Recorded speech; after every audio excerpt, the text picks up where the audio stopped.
And he also offers about 30 different clinics here in the US and 25 in Israel for removing skin lesions. And he leads humanitarian eco-treks throughout Nepal and foraging retreats in northern Wisconsin.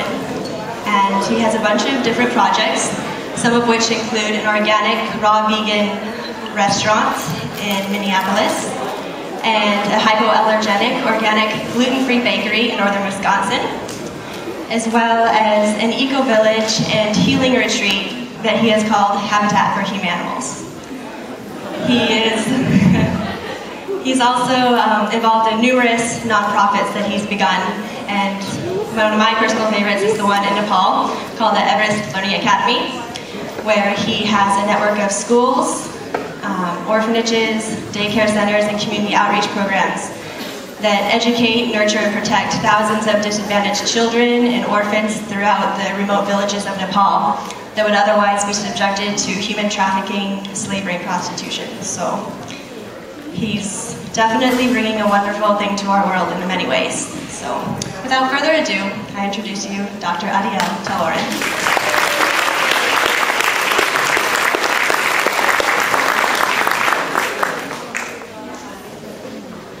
Good afternoon. Great to be here again. Every year or every other year. It's a great event with lots of nice booths and nice people convening together to celebrate the earth and what it has to offer us with abundance. And we all want to enjoy this abundance in a way that will protect our health. In a way that will protect the environment as well, and the ecosystem. Yes. Unfortunately, many vegetarians and vegans don't obtain the optimum health they deserve. Many flesh eaters and people on the paleo diet tend to use that against the vegetarian and vegans, saying, look, I know so many vegetarians and vegans and they're not that healthy. And we know about some people who tried veganism or vegetarianism and then went to a paleo diet and suddenly felt better and used that for the rest of their lives as a new guiding force in the diet that they have chosen. What do we say to those people?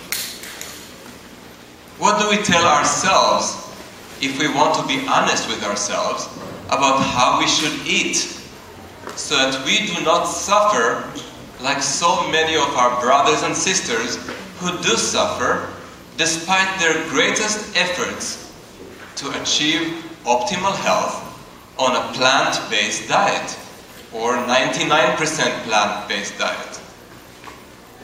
We are here to discuss the health ramification of what we eat, regardless of vegetarianism or omnivorism. We're not here to come with a religious flag and fervor, because that does not attract omnivores. They want to know the simple facts, the science about nutrition and health. That convinces people more than anything if they haven't been convinced yet by the moral aspect of vegetarianism, if they haven't been convinced yet by the suffering of animals in commercial animal factories and farms, then we need to convince people on the basis of health, because that's the hardest argument to confront. A person who says, I tried that, I felt horrible, now I eat meat, I'm on the paleo diet and I feel great. What do you say to that? Well, today you will learn what to say to that, if you stick with me. So, let's go back to the old discussion about protein, which we started 2 years ago in the same event. It has been watched already by 70,000 Americans on YouTube. That discussion failed to enter the realm of antigenicity. Now this is a complicated word, antigenicity. And I'd like you to all say it once with me. Antigenicity, together. Antigenicity. Very good. It refers to the quality of being an antigen. If you are an antigen, you have forced your own immune system to create an antibody. Whenever you have an antigen, you have an antibody that has been formed against it by our own immune system.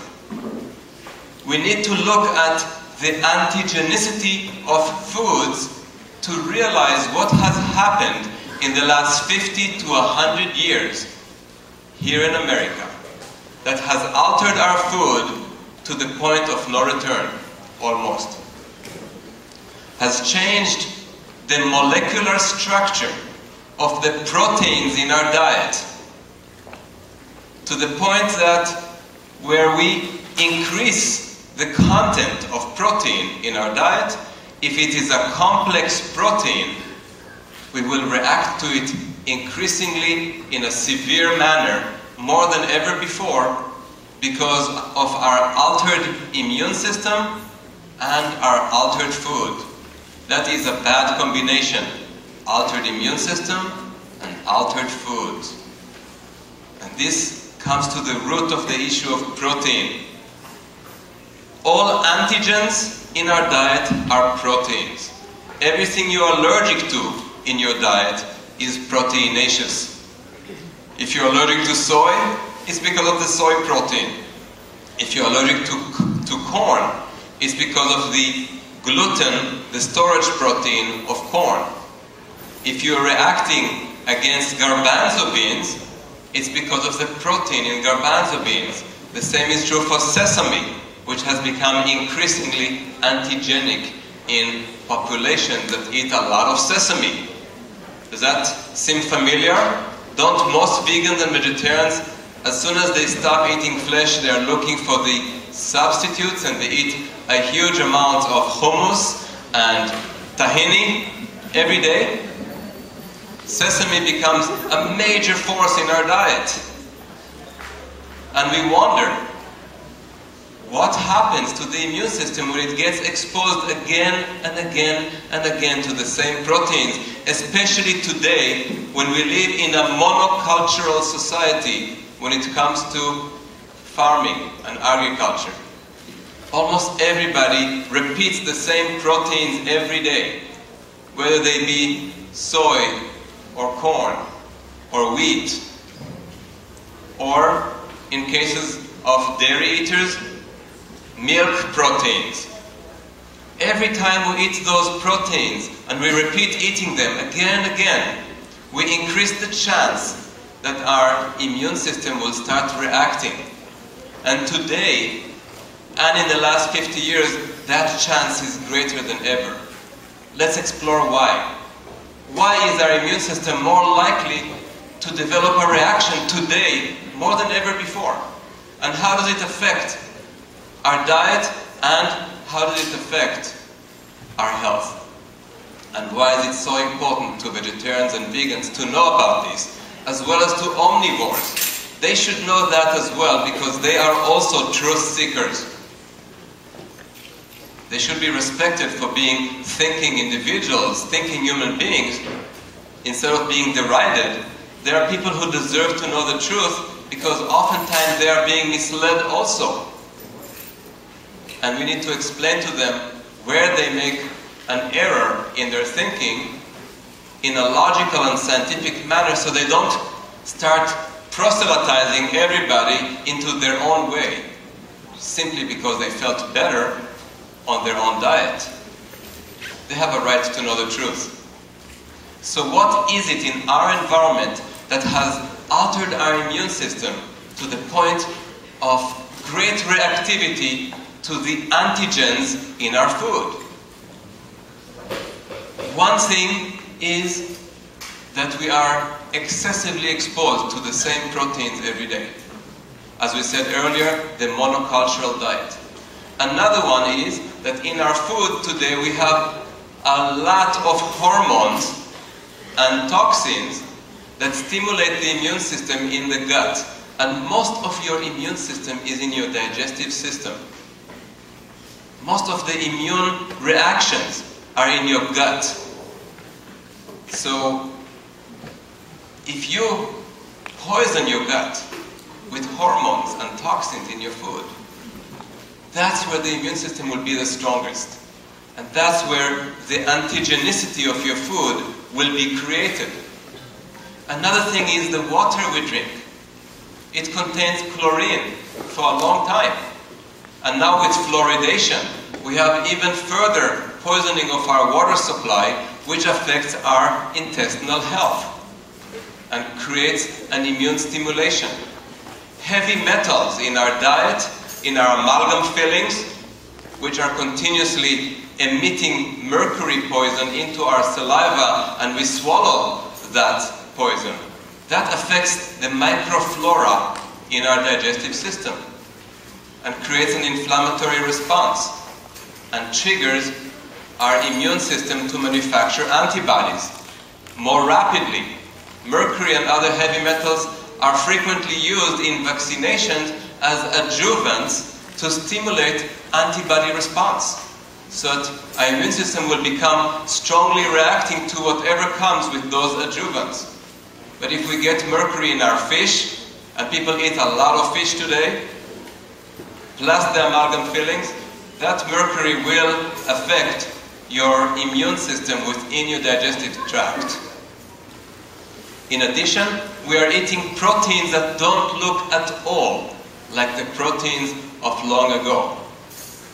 For example, people eat wheat that has been so hybridized in the last decades that it doesn't look at all molecularly to the wheat of 100 years ago or 1,000 years ago. This wheat today is so abnormal that the immune system more readily recognizes it as foreign, especially the gluten that is within that wheat. That is the storage protein of wheat and other grains from the wheat family.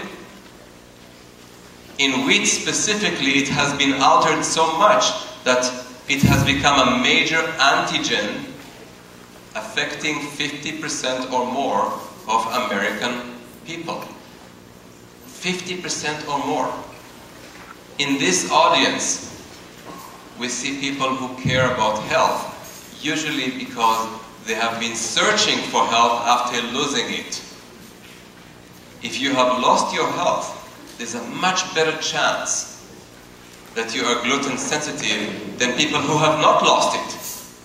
So in this audience, it's very likely that more than 50%, maybe 70 or 80% of you are sensitive to gluten. The same is happening with other common foods that are highly proteinaceous. For example, soy. Soy has been severely altered by genetic modification. Genetic engineering has altered the molecular structure of soy proteins. And that creates severe antigenicity in anybody who is exposed to that soy on a regular basis. Even if it's organic and claiming to be GMO-free, there's no guarantee because of cross-pollination. And most people who eat soy regularly, even if it's organic, once in a while, they will allow themselves to eat non-organic tofu, non-organic tempeh, or miso, or tamari, or namashoyu, or other sources of soy that occur in different sauces and garnishes and Chinese food. Some people, in fact, everything they eat has to taste Chinese. So they add everything to it all the time that comes from soy. And even if it's fermented soy, it still has some of those proteinaceous molecules that came from the soy. No wonder some people become extremely reactive to this highly antigenic protein in soy. Other people eat eggs every day. In processed food, in bread, especially in food that are made for gluten-sensitive individuals, you see a lot of commercial eggs which are so toxic. Commercial eggs, nobody should take. Even omnivores should not eat commercial eggs because they're so toxic. So we develop significant immune reaction to these most common protein that are everywhere. Corn protein is almost in all of our processed foods, in cornstarch and in corn syrup. And again, unfortunately, those people who are more sensitive than average are the ones suffering most, because it is so easy to sell to unsuspecting parents who have a child with gluten sensitivity or celiac. It is so easy to sell them a packaged food that says on it, free of gluten and maybe dairy. And now they're happy, and they don't know what's really in there. So much junk food, commercial eggs, high fructose corn syrup, GMO soy or corn, various refined flours and sugars, rancid fats and oils, GMO oils like cottonseed and canola, and all that is in the packaged food that goes to the sensitive people in our society. What do you think is going to happen to those people? They will start developing greater and greater sensitivities to a greater number of foods that they're exposed to every day. What else makes us more susceptible? How we treat our children. We have babies here in the audience. And those babies are just starting their lives, and they are supposed to mature their immune system in the next 10 to 20 years. But what are we doing to them? We're keeping their environment so sterile, so clean. Studies have shown that the more sterile the environment the child grows into, the higher the likelihood of immature immune system that ends up far more reactive, far more allergic to foods and toxins and airborne items, molecules that end up antigenic. So they make more and more antibodies. That's why we started all with, when we were 5 years old or 2 years old, when we were babies and children, our parents, if they kept us too clean, if they made us stay away from other animals and other plants and earth and dust, they forced our immune system to never mature appropriately. And therefore we have a higher tendency towards allergies, inflammation, diabetes, obesity, and even cancer and autoimmune disease. So children should not be kept in sterile environment. But it's too late for most of us. Most of us have been kept in sterile environment, and as a result, today we suffer. What about vaccination? Everybody gets vaccinated today. That changes your immune system's balance for the rest of your life. It increases the chances that you will make antibodies instead of having a strong cellular immunity. Again, that reduces the cellular immune response, so you have increased risk of cancer, while also having an increased risk of autoimmune disease and allergies and sensitivities. So all of those reasons combined together with drugs, medical drugs that we get all our lives, antibiotics. What do you think antibiotics do to our digestive microflora, which is so important to hold our immune system at bay? Without appropriate balance in the ecosystem within our gut, we are going to inevitably develop far greater inflammatory responses than ever before. And the immune system goes haywire in the gut. So antibiotics that are given to our children in large amounts, most of the time unnecessary, also in adults, and agricultural antibiotics are no less damaging, because almost every time you eat food that has been exposed to antibiotics, especially animal-type foods, especially animal products, those are definitely going to contain antibiotics that affect us. Not just the hormones that the animals manufacture as a part of their daily cycle, which also increases the damage to the immune system of our own digestive tract. So antibiotics, and what about other drugs that affect our digestive system? And what about antacids? A lot of people today are taking drugs that inhibit acid production in the stomach. That also translates to an inappropriate behavior of the digestive system, leading to inflammation and to inappropriate immune response. So you have enough reasons to see why in the last 50 years society has become highly susceptible to food antigens. And as the food has been changed to greater GMOs, greater foreign molecules, and people are eating milk products all the time, whey protein and other forms of animal-based protein. Milk protein, whether it comes in yogurt or in cheese or in the white fluid, is foreign to our genetics. It comes from a foreign animal. There's a good chance, especially with repeated exposure, that our immune system will react. Therefore, the 4 highest reactive antigenic proteins in our diet are gluten protein, milk protein, that's the casein, egg protein, that's ovalbumin, and soy protein. Those are the most common antigens in our diet. Notice that 2 of them are vegan. Soy and gluten are both vegan. Do you know how many vegetarian and vegan restaurants offer you seitan, which is gluten protein? Seitan? I call it Satan. And do you know how many vegan restaurants offer you huge varieties of soy protein to give you the same feeling and taste and texture of the flesh that you once loved? Do you think you're going to be healthy if you belong to the 50% of the population that react to gluten? Of course you will not be healthy if you increase that quantity to compensate for losing the flesh in your diet and the dairy and the eggs.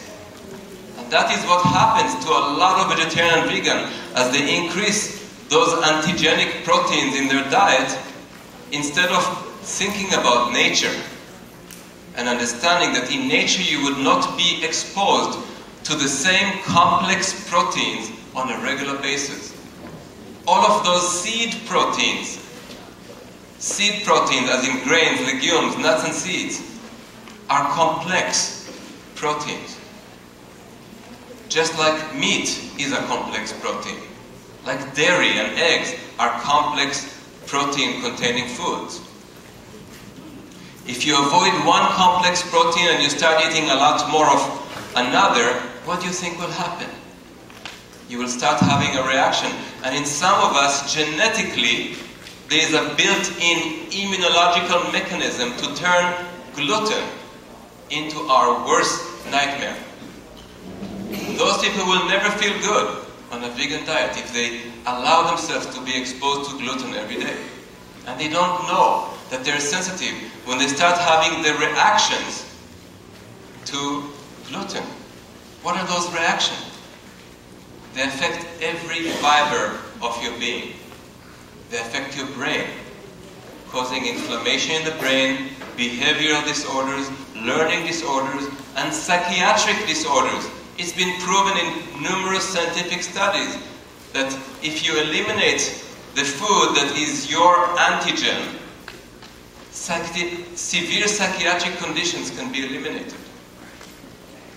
Even ones that are normally resorting to severe psychiatric drugs for life could sometimes be eliminated instantly as soon as you avoid the antigenic protein that affects you individually and not someone else who is affected by other protein antigenicities. Each one of us is a little different in what we react to because of our genetics, our history, our medical drugs that we have used in the past, the history of sterility in our environment and excessive cleanliness, whether or not you were exposed to those proteins during immunological storms, as in when you're sick. You're sick and you don't feel like eating. You remember that moment of being sick and not feeling like having anything complex in your diet for a day or 2 or 3? That's because you are manufacturing huge amount of antibodies in that moment. And your body does not want to be exposed to complex proteins at that time, lest you will form a reaction against those proteins for the rest of your life. So when you're sick and your body doesn't want to eat, listen to it. Don't force it. Don't do the chicken soup. Because the chicken soup contains those complex proteins. And even though it's easy for you to have, and maybe it will accelerate your healing, it will lead to a reaction against chicken for one thing, because you've been exposed to it during an immunological storm, but also against other complex foods that you have eaten at the same time. And that's a very important concept to realize. Whenever you eat a food that you react against, you form an inflammatory reaction in your digestive system. That inflammatory reaction creates a leaky gut. That leaky gut allows undigested proteins to enter the circulation and mount an immune reaction against them. That's why whenever you have an inflammation in your gut, you tend to develop more reactions against greater number of proteinaceous foods that you happen to eat at that time. Most of us have numerous reasons for inflammation in the gut. And most of us are eating those complex proteins at the same time. That's why, if you are reacting against gluten, if you belong to the 70 or 80% of you who react to gluten, and 50% in the general population, if you belong to those 70 or 80% in this group here in this auditorium, there is about 40 to 50% chance that you also are reacting against gluten of oats. And you think that those Quaker oats are innocent, and that gluten-free, guaranteed oats are fine for you. But they are not if you react to gluten of wheat. Over 40% of the people will also react against the gluten of oats, rolled oats, Quaker, etc. And many people who are reacting against gluten of wheat will also react against the protein in soy and corn. And of course the animal products that people still eat quite a lot of and regularly. So you have to be aware of that and start varying your diet. Change your diet. Start rotating it. Don't allow yourself to fall in the trap of buying processed food that determines for you what are the ingredients. You determine the ingredients from now on. You buy the wholesome food and prepare it yourself, or have somebody prepare it for you, so that you are eating every day a different form of gluten-free grain. Every day a different form of legume, while avoiding the ones that you react against. And then you suddenly develop such amazing improvement in your health that you wonder why nobody told you that before. If the gluten leads to psychiatric disorders, and to immunological suppression, and to hormonal imbalances and damage to your pancreas or to your thyroid, just like dairy products can cause diabetes type 1 by affecting an autoimmune attack against our pancreas, gluten can affect an attack against our thyroid gland. And most people today suffer from autoimmune diseases, of which thyroid autoimmunity is the most common. Gluten is responsible for at least 50% of those people. And maybe dairy in others, and maybe soy in yet others. You have to start measuring those antibodies and find out what you're reacting against. Instead of just saying, I'm on the paleo diet. Why are those people feeling better when they went paleo? Not because they increased the amount of flesh in their diet as they think. In fact, nothing could be further from the truth. You cannot improve your health dramatically, symptomatology speaking, right? Clinically speaking. You cannot improve your health so dramatically by just adding foods to your diet. It takes a long, long time to change your health by adding things. But it takes a few days to a few weeks to improve your health by eliminating things from your diet. So why are those people who go paleo feel instantly better? Not because of what they added to their diet, but because of what they left out. I've seen so many stories of people who claimed how much they suffered on a vegan diet, and then they went paleo and instantly felt better and started riding the bicycle after being paralyzed. Well, that's the nervous system. And one of the main effects of gluten sensitivity is direct damage to your nervous system. In some cases it can be severe. Just like a severe damage to the hormonal system, the psychiatric system. And many people suffer in their skin, they have eczema, they have acne. Many in their respiratory tract, they have asthma, they have sinusitis chronically. All of those symptoms can be instantly improved if you just avoid that antigenic protein that affects you. So if those people avoided gluten, they could have suddenly felt so much better, even if they stayed vegan. But they don't know it. They simply adapted an entire diet with everything that it claims to be true within it. They did not discern between the different components of that diet to see which portion of it helped them and which portion of it actually harms them in the long run.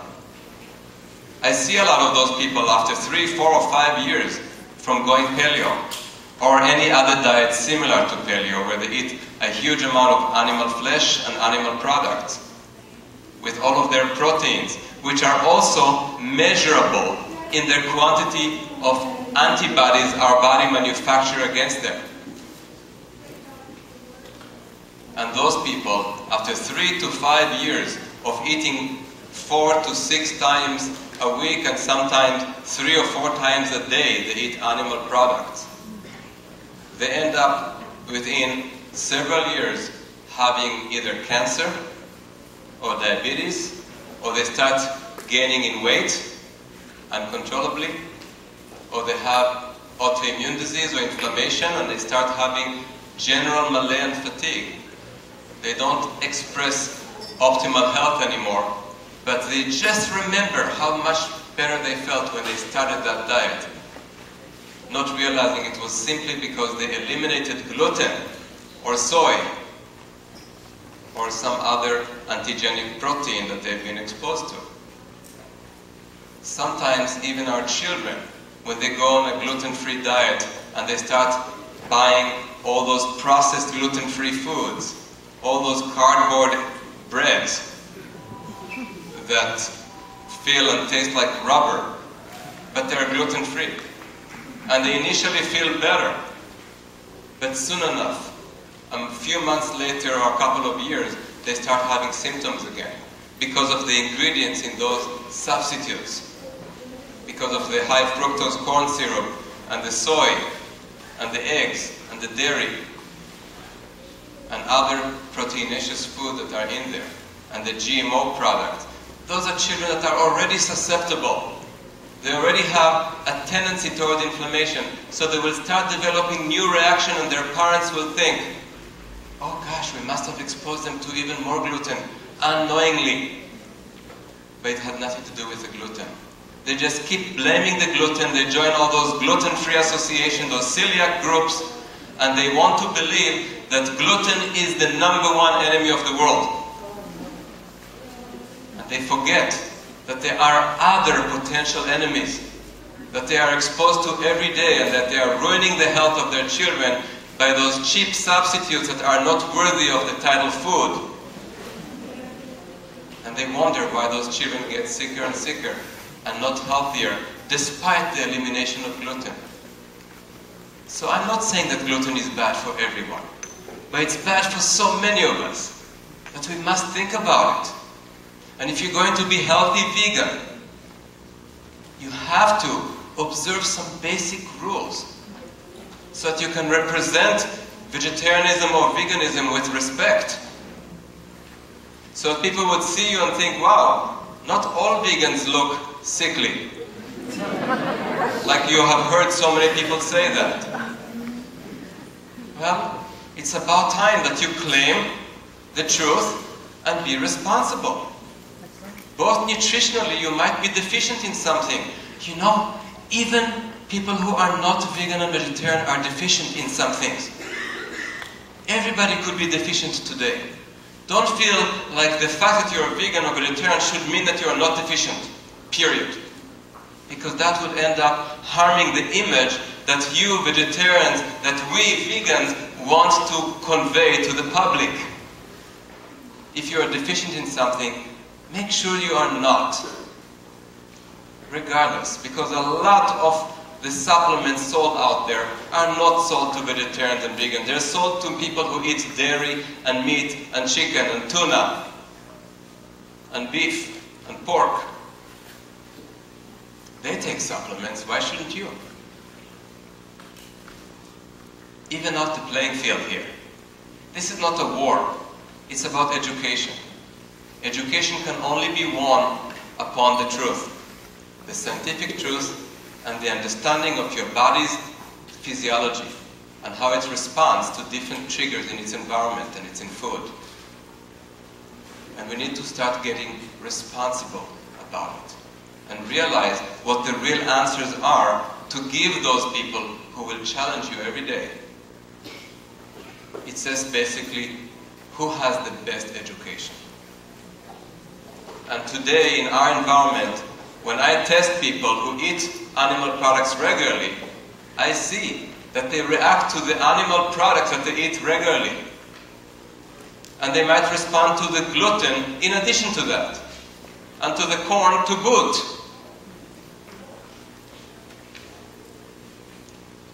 So they have to avoid those things, so should we.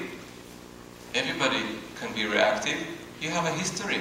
You used to eat dairy products every day. What do you expect? All those athletes who eat excessive amounts of protein, you think they're going to be spared? About 10 to 20% of the people that I test are sensitive to rice. Yes. Not because rice is evil, it's not. But because those who avoided gluten are eating rice every day. What do you expect? It has its own storage protein that you might react against over time. Most people don't react to rice yet. But if you start making that your main staple food, that mono diet of rice, almost every meal, you have a higher and higher chance of increasing your immune system reaction. And that reaction always starts in the gut, where you make specific antibodies called IgA antibodies. Now you go to a typical doctor and you say, I want your blood, I want you to test my blood. Yeah, I want your blood. You see, maybe that reflects on me and how I feel about most doctors. So I apologize. So you offer your arm in submission. And you say, I want you to take my blood and measure the antibodies against gluten. What am I reacting against? And the doctor will look for IgA antibodies in your blood. You think that there's a good chance we will find those antibodies there? The chances are very slim.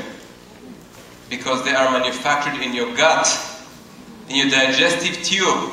That's where you make those antibodies. And very few of them will leak into your circulation and will be therefore found in your blood.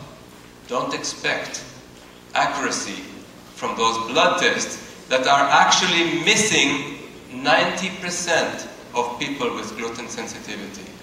90% of you are being missed. If you only tested the correct medium, the correct specimen, instead of blood, you should measure your poop's content of antibodies. Your poop is so important for your digestive analysis. Your poop will determine how many of those antibodies have been formed, because that's where they will be found. That's where the main war between the antigens and antibodies take place. The antigens in your food. So measure the antibodies in your poop, not in your blood, and you will find that over 50% of you are sensitive to gluten, and 40% of those people will be sensitive to oat gluten, and about 10% will be sensitive to rice, and about 10 to 15 will be sensitive to sesame, and a large number, maybe 50% or so, will be sensitive to eggs if they eat eggs regularly, and to corn, and to soy. And many people will even start reacting to other complex protein that will shock you, like almonds. Raise your hand if you eat almonds every day. Raise your hand, be honest. Higher? Higher?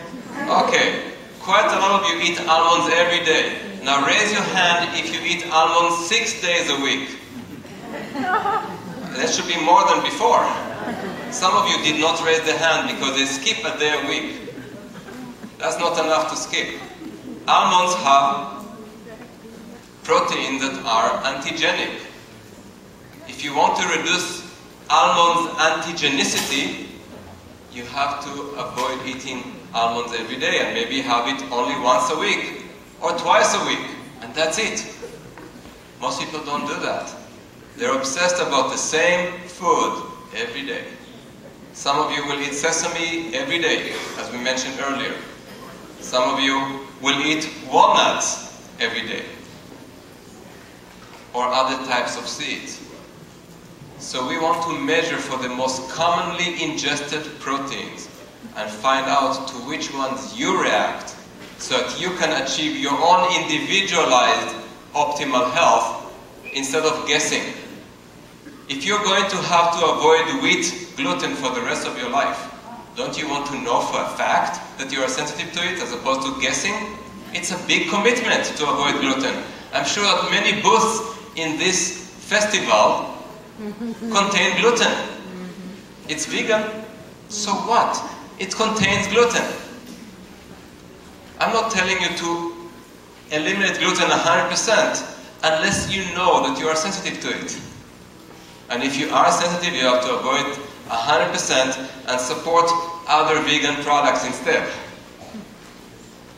And the vegan manufacturers will start paying attention.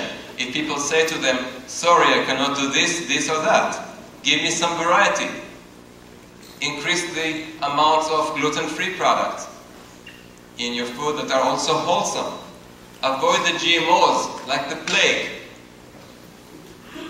Avoid the processed foods.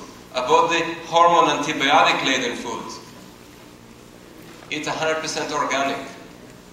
And if you start doing that, the manufacturers will pay attention. Even if it's vegan, it will be healthy vegan instead of junk vegan food. Enough of eating junk food, vegan or not vegan. If you stop eating vegan food, you'll be as healthy as vegans used to be 20 or 30 years ago, before the industry started making huge amounts of processed refined foods for us. Now we are so conveniently gravitating to those vegan shelves that have long shelf life foods on them, which only humans will be silly enough to eat them. Even bacteria are smarter than that. They don't want that food. It doesn't spoil for such a long time. What does it mean? And we eat it for our own convenience. And we wonder why it is that we are so unhealthy. Even meat products spoil faster. Therefore, they have to be more fresh. So, it's not just about vegetarianism or veganism and health. It's about common sense and observing what nature tells us is appropriate to eat and what is not appropriate. And it's about increasing the dosage in your diet of food that are less complex, more of the fresh leaves, more of the stems, the flowers, the roots, the bulbs, the fruit of each plant. Not just continuously and obsessively every day using the grains, the legumes, the nuts and seeds of the plant. And we tend to want to have the seeds all the time because they're so proteinaceous and calorically rich and fatty. And we eat a lot more of them to fill ourselves up, instead of eating more of the simple foods. And then a little bit of those seeds every day, as long as they are rotated, so that you don't eat the same seed every day, will be easier on your immune system, and your gut will not continuously react. And you will not be damaging your health like so many vegans and vegetarians do. And you can then teach the omnivores how they can be healthier too, by avoiding the antigenicity of the foods they eat. And if they test and they find out that just like they might react to gluten, because 50% of them also react to gluten, just like they can react to gluten, they may also react to chicken and to beef, because they eat those all the time. And when they see the results, black and white, based on their stool analysis of antibodies of IgA type, they will know that they need to make changes. And they might realize that when they felt bad on a vegan diet or vegetarian diet, it was simply because they ate foods that they reacted against, even if they were vegan. And that when they eliminated those foods, they felt better because of that elimination, not because they added flesh to their diet. So what is that test? That stool test. And I know that every time after a lecture, a lot of people come to me and ask me personal questions, and we don't have time for that. The important thing is, if you want to have a stool test, you can look it up online, or you can email my assistant, who would guide you in the right direction of where you can get a stool test that is designed for vegetarians, separate from omnivores. I designed a special panel for vegetarians, because I don't think vegetarians should be tested for stuff they never eat anyway. But out of respect to omnivores, I added a separate panel for the omnivores who still want to continue eating flesh, with the hope that if they test it, they might want to stop eating it. Another reason for them to go into a simpler diet that is more plant-based. Let them test and find out for real, instead of arguing in their face and making enemies out of them. They're still family members, they're still friends. They're still people you want to do business with and maybe sell something to or buy something from. They're people you might want to trek with in the Himalayas if you join me on a trek. They're people who are real people who truly want to find out what is good for their health, just like you do. So have them do the test, and if you want to find out how to get that test, both for omnivores separate from vegetarians, just email clinic@ecopolitan.com. Clinic@ecopolitan, as in ecological metropolitan or cosmopolitan, ecopolitan.com. And then you'll have easy access. You don't need a doctor. You don't need to have any referral for this test. You can just order it on your own. You can select the panels of your own choosing, so that you can find once and for all what foods you should avoid in order to increase your health dramatically and avoid all those symptoms of the skin, of the lungs, of the hormonal imbalances, of your psychiatric and neurological problems, of the immune suppression. All of those symptoms can be improved dramatically if you just avoid the foods that you react against. You, individual, different from others. No one diet for everybody. Some of us have to avoid soy more than others. But it's a good idea not to eat soy regularly anyway, because of the suspicion of GMO contamination and the complexity of it and the frequency within which we have been exposed to it. This is true for all those different foods that you have eaten every day that are probably available in all those powdered protein products that you have taken. I don't care if it's powder from rice or powder from other foods. There's a high risk that if you eat it every day, you'll be suffering pretty soon some level of antigenicity. So today you learn about antigenicity, about antibody formation, and about what is it that makes us feel instantly healthier. The avoidance of our antigenic food, our proteinaceous food, the foods that are far away from our own genetics, that our body will recognize as foreign, mostly from animal products, from dairy and from eggs, and food that are far away from what nature presented to us thousands of years ago, before severe hybridization and genetically modifying our food have taken place. That is the main reason for why we have lost our health, and also the main solution for how we can gain it back. And I wish all of you to gain your health back. Thanks very much.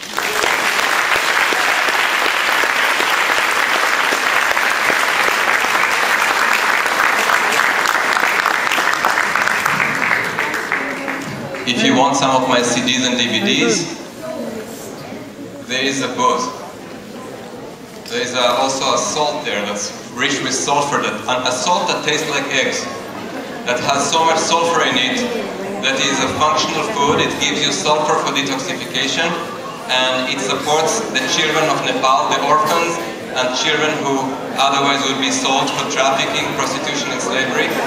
That's the Nepali salt that serves the children and improves your health at the same time. All that is in that booth. Yellow, it's a yellow booth. You see a yellow booth, you know. Outside, yes. And that's where there are some CDs and DVDs on other topics that I lecture. Okay. All vaccines contain adjuvants, with no exception. The only reason that drug companies can keep supporting their vaccines is by showing antibody increase. They don't measure your immune system's response to those bacteria or viruses.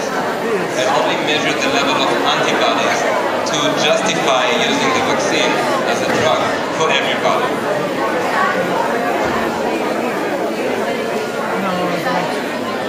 Right. No, actually today most people who develop polio have been vaccinated for it. By far. Look up the science. Yes.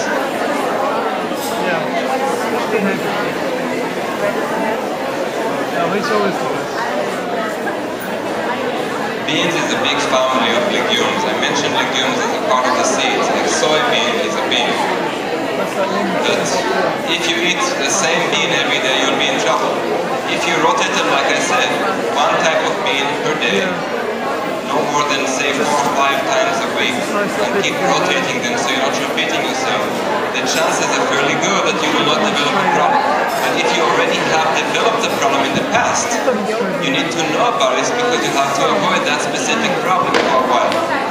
You can test that to find out instead of just guessing.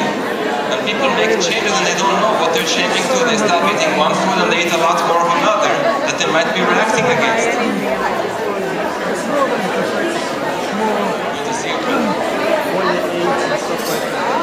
If you have a thyroid autoimmune disease, in the vast majority of cases, it's gluten, but it could be others. Everybody should be tested for the antibodies against thyroid. I have a 2-hour lecture dedicated to thyroid. So you even, actually it's been recorded in the Bay Area just last week, so it's not available. No, that was not the thyroid. But if you email my assistant, she'll tell you the same email I gave you.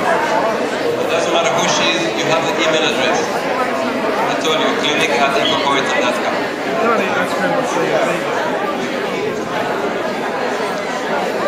My thoughts don't count for anything. Science counts. Science and nature. My opinion should never be the issue. Because then you start pitting opinions against opinion, you just get confused. Are you recording everything? Look at the science. Oh, because Dr. C actually, he was recording it with the camera, but it looks like the battery died or something. So is it possible to get a copy of your recording? Does nature On tell YouTube? animals, zebras or giraffes to eat according to the name of the typing? account? Do they eat what's Oh, available? okay. SFPS? They Okay. eat just Awesome. what's available to them in nature. And they have a huge variety, and they don't segregate themselves based on blood type or metabolic type or other things like that. They just eat what's available, unless they damage themselves with it. Unless they change their food completely, and we need to avoid what's damaging us, which is based on what we have elected to do from our childhood until now.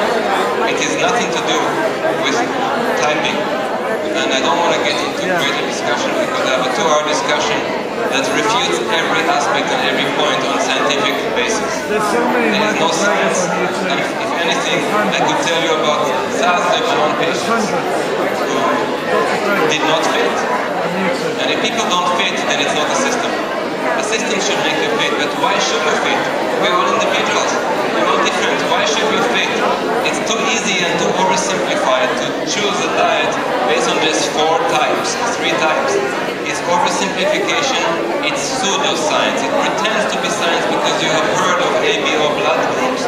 But if you heard about the other hundreds of thousands of genetic epitopes expressing themselves on the outside of our red blood cells, you'd realize that oversimplifying it to just 3 or 4 groups is a joke.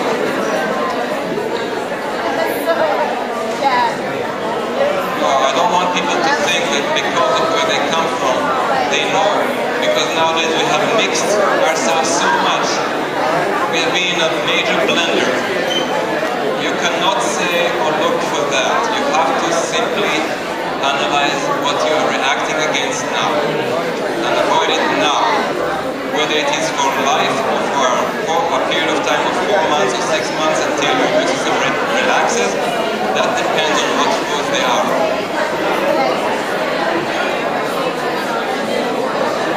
That was one of the things I mentioned. I mentioned many things. Well, I'm sure that this lecture will be on YouTube and you'll be able to listen to it again and again and again.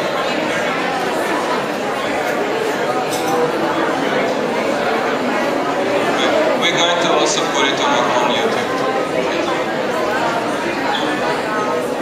Autism? Well, autism is a very complex situation and many things affect it. One of them is food sensitivity, which is one of them. Yes.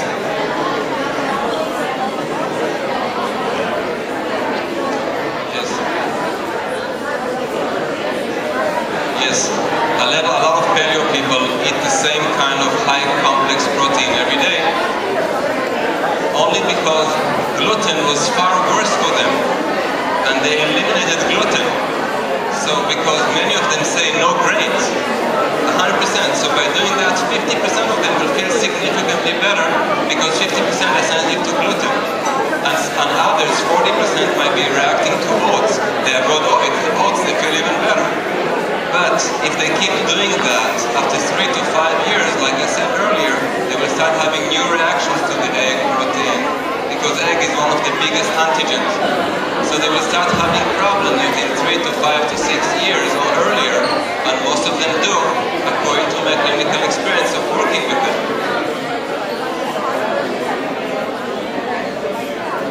Nobody has done studies about them, because it's a very new fad. It's in vogue, but it will be gone just like Atkins is gone. It's just a temporary craze towards health that is justified simply by the avoidance of these glutinous and other types of proteins. And if they simply avoided those and stayed vegan and ate a healthy, balanced diet, they probably would have felt even better than by going paleo and simply stopping the gluten while doing all the flesh and eggs. You're welcome.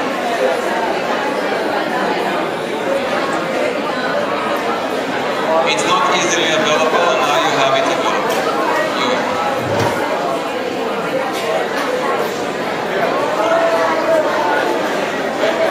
Any kind of digestive problems, regardless of the exact symptoms, any kind of digestive problems could come from a myriad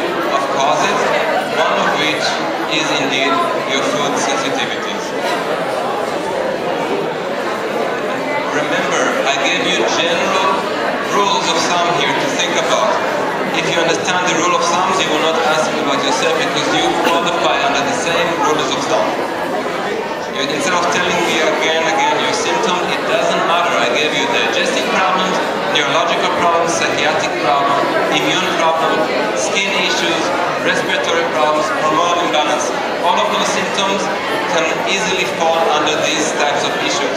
And if you want to know the truth, just test yourself. Okay? Just test yourself rather than focusing on the symptoms that you have. Because each one of you has a different constellation of symptoms. Just send an email through yourself or through your friend or through your child. Somebody in your family can send an email. There's a phone number, but if you send an email, you'll get the phone number too. I told you don't need a doctor to test. Just email and you'll get the information. Ask for the stool antigen test. Ask for finding about food allergies or food sensitivities. Not allergies, sensitivities. And they will know. They're not